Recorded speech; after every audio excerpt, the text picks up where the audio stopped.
국민의힘 장동혁 대표와 소속 의원들을 보며 깊은 분노를 금할 길이 없습니다. 민주당과 정부에서 민주주의가 무너지는 역설의 현장을 목도하고 있습니다.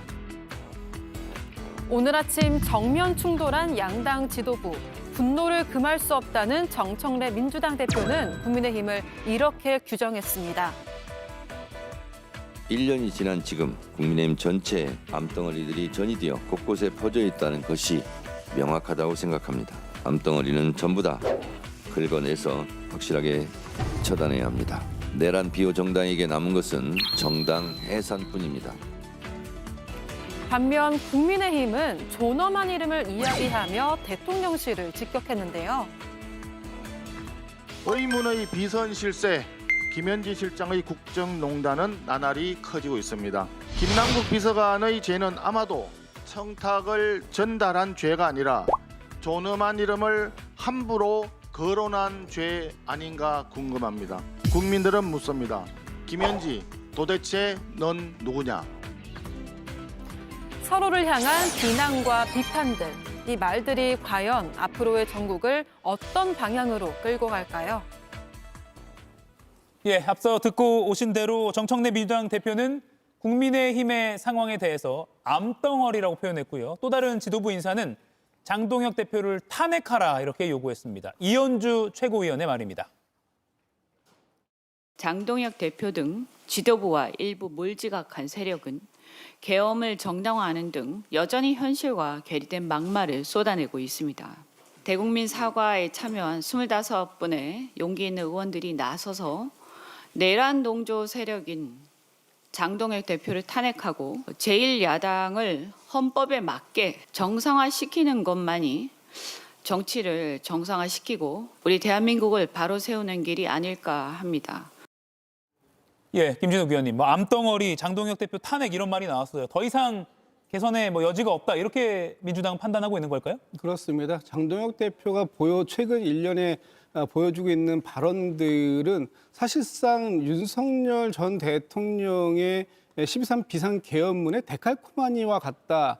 그것을 그냥 바로 컨트롤-C, 컨트롤-V 했다고 해도 과언이 아닐 정도다라고 보여집니다. 예. 특히 그 장동혁 대표가 지난번에 우리가 황교안이다라고 외친 적이 있지 않습니까? 그런데 사람들은 그 우리가 황교안이라는 얘기를 우리가 윤석열이다라는 얘기로 알아듣고 있습니다. 지금 그만큼 장동혁 대표의 발언이 굉장히 위험 수위를 넘었다라고 보는 것이고요. 이제 장동혁 대표를 위시한 지금 국민의힘의 주류 세력은 윤 어게인 그 이상도 그 이하도 아니다. 그리고 지금 계속해서 그 내란을 비호하고 선동하는 이러한 모습들을 보면서 이젠 정말 개전의 정이 이제 여지가 없겠구나라는 생각을 하고요. 이제는 하다 지금 그 색깔론까지 들고 나오는데 이런 국민의힘 이젠 고쳐줄 수 없는 지경에 이른 것이 아닌가 이렇게 생각하고 또 상식적인 주장을 하고 있는 국민의힘의 의원들도 용기를 내야만 그 상식적인 주장을 얘기할 수 있는 그런 시대. 그렇다면 이미 국민의힘이라는 정당은 그 기능을 다 했다라고 해도 과언이 아닐 것 같습니다. 예, 김영 의원님. 민주당이 아까 이렇게 얘기했고 조국 혁신당에서는 차라리 계엄 사과한 국민의힘 의원들한테 새로운 보수 정당 만들어라 이렇게 재언 아닌 재언을 했거든요. 당대표 탄핵이든 새 당이든 가능성 있다고 보세요? 일단 저희가 탄핵을 다른 정당의 목소리를 듣고 그것도 저렇게 거친 언사를 듣고 저희 당이 추진하지는 않을 겁니다. 그건 당연한 얘기고요.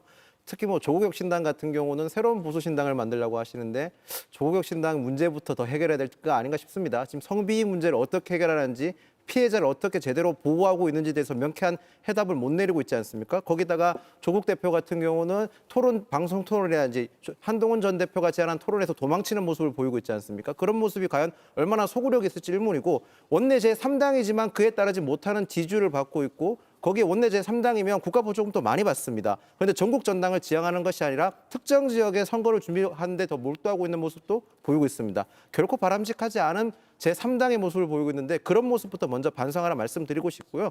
저희가 민주당처럼 탄핵을 남발하진 않습니다. 충분히 저희 당원 당규에는 당원 소환제라는 게 있습니다. 선출된 당대표나 최고위원이 잘못된 행동을 했을 때는 당원 소환제를 통해서 충분히 당대표의 목소리를 듣게끔 할 수 있는 제도가 있습니다. 그런 것까지 저희는 정당한 절차를 통해서 충분히 저희 당을 바로잡아 나갈 수 있도록 그런 식으로 진행될 거라 저는 믿습니다. 예. 장동혁 대표를 향한 계엄 사과 요구 초재선 의원에 그치지 않고요. 확대되는 모습입니다. 원조 친윤, 윤핵관 이렇게 꼽히는 대표적인 의원이죠. 윤한홍 의원조차도 오늘 장 대표를 작심 비판했습니다.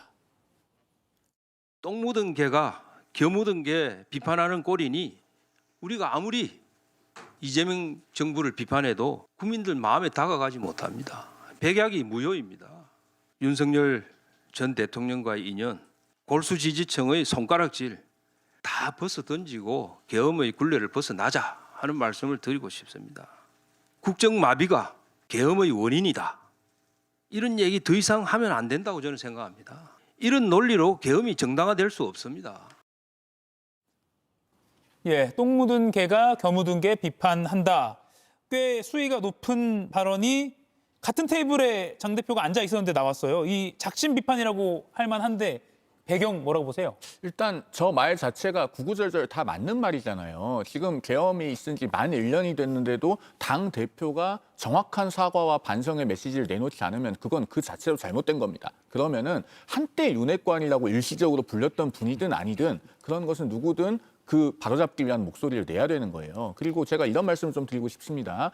윤 전 대통령에 대한 탄핵소추안이 국회에서 가결되고 나서 그 다음 주 조선일보가 일면에 계엄의 바다라고 하는 표현을 썼습니다. 탄핵의 강보다 어떻게 보면 훨씬 더 넓고 골이 깊다는 이야기가 되겠죠. 예. 그 계엄의 바다를 아직 국민의힘은 다 건너지 못했습니다. 그런데 바다라고 하는 것은 결국 육지를 가기 위해서 건너가는 것이고 배는 그 육지를 가기 위해서 타는 것입니다. 그러면은 배의 선장은 최대한 빨리 육지에 도달시킬 생각을 해야지 계속 바다 위에 떠 있는 것이 목적이 되어서는 안 되지 않겠습니까? 그런데 현재 장동혁 대표의 당 운영은 마치 계엄의 바다 위에 계속 떠 있는 것이 목적인 것 같습니다. 그러면은 그 배에 타고 있는 승객들이 이 선장이 올바르게 배를 이끌고 있다라고 생각을 하겠습니까?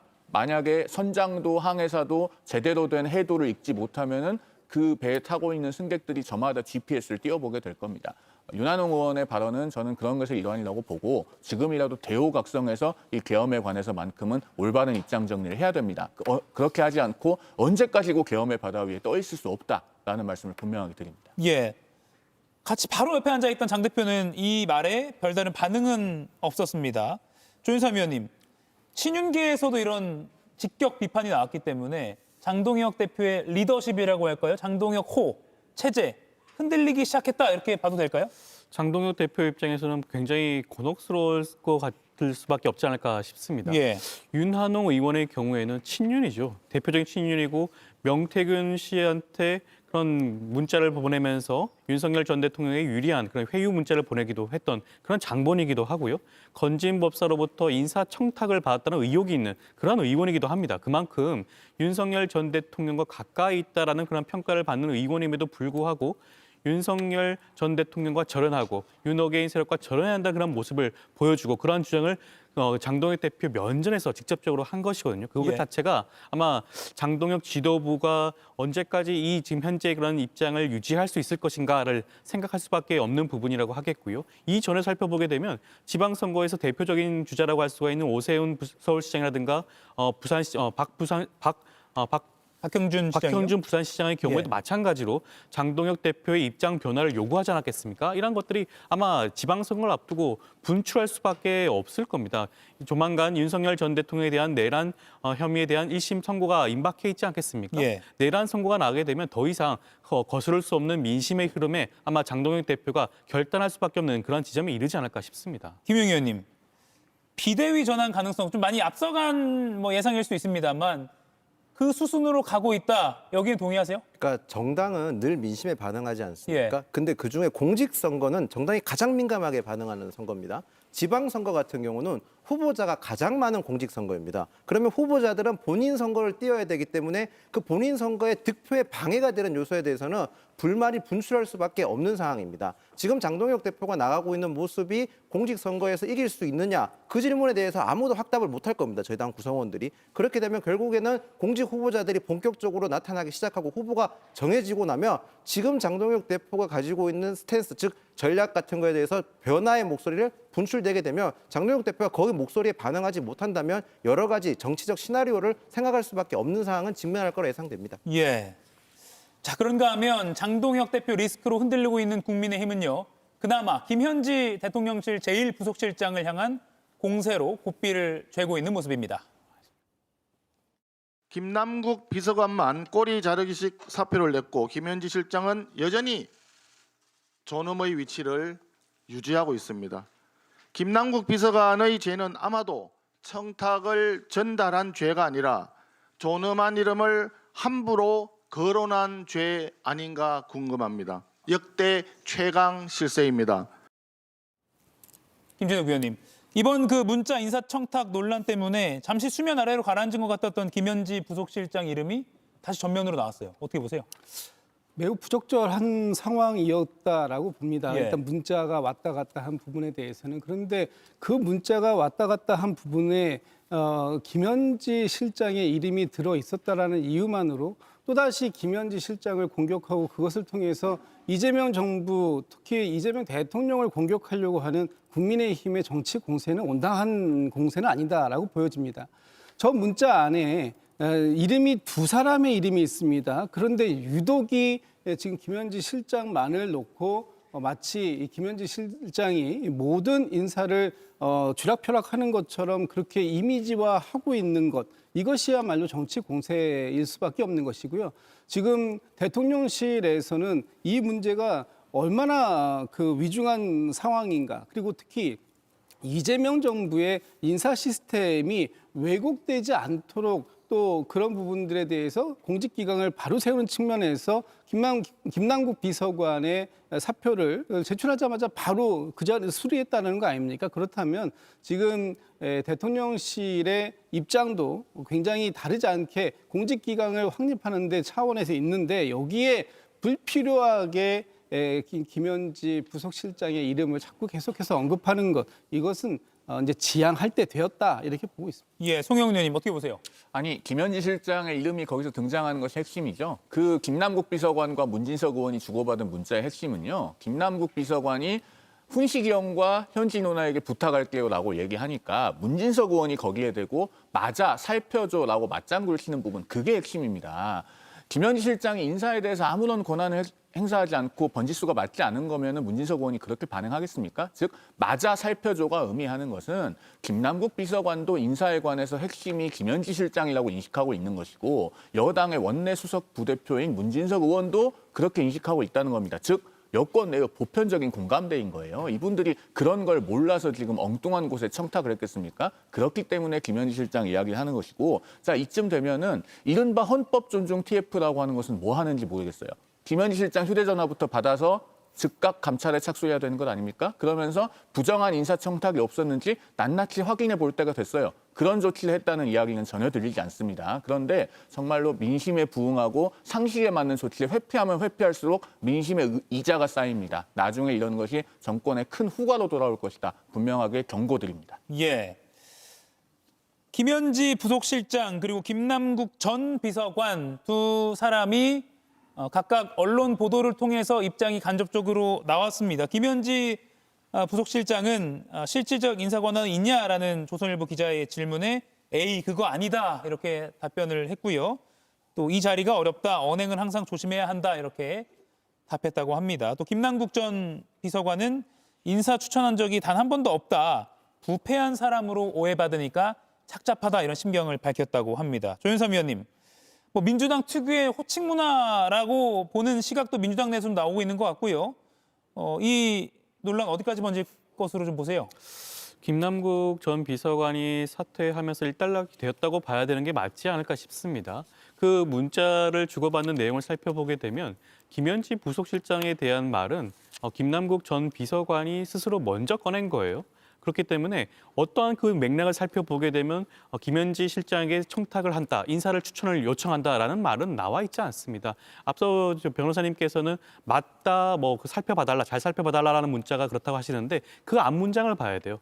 추천하고 있는 홍모 씨에 대한 언급이 있습니다. 예. 그 홍모 씨가 맞다라는 것이 그 취지라고 보여지는 것이고요. 김현지 부속실장에 대한 언급은 주된 언급은 아니라고 하겠죠. 인사위원장은 대통령실 내에서 비서실장입니다. 강훈식 비서실장에 대해서 지금 어떻게 보면 직접적으로 추천을 요청하는 것이라고 할 수가 있겠고요. 대통령실 내부에서는 그 누구나 인사를 추천할 수가 있습니다. 물론 그것이 인사를 추천한다고 해서 명확하게 그 사람이 인사로 결정 나는 것은 아니지 않겠습니까? 그런 추천을 할 수 있는 그러한 자리라, 추천을 할 수 있다라는 측면을 살펴봐야 되는 것이고요. 그렇다고 하더라도 무리를 일으켰으니 김남국 전 비서관이 모든 것을 책임을 지고 그만둔 것이 어떻게 보면 적절했다 보여지는 것이고요. 더 이상 이 문제가 확대 해석될 필요는 없지 않을까 싶습니다. 예.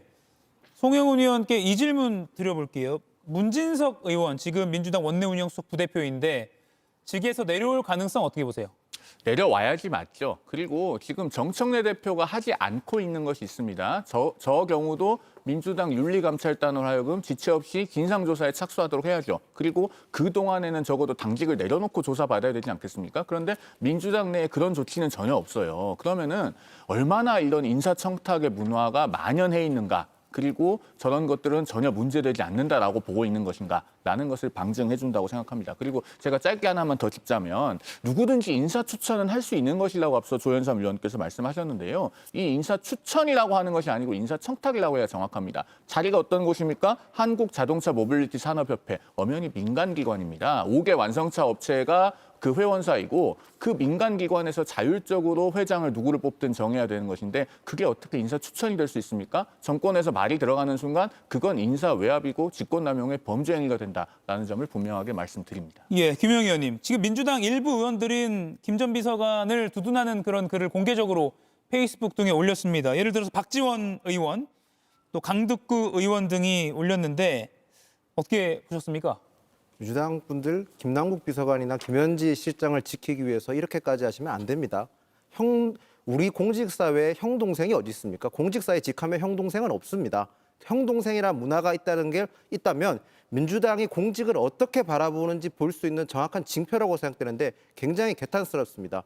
형 누나라고 부르는 건 민주당의 언어 풍토가 아니라 언어 도단이라고 하는 게 맞다고 저는 봅니다. 거기다가 저는 이 부분을 하나 지적하고 싶습니다. 이 사건, 이 문자가 12월 2일 날 있었습니다. 민주당에서는 12월 3일 날을 민주주의를 회복한 날이라고 그토록 강조했지 않습니까? 그런데 저 문자에는 어디에도 민주주의는 없습니다.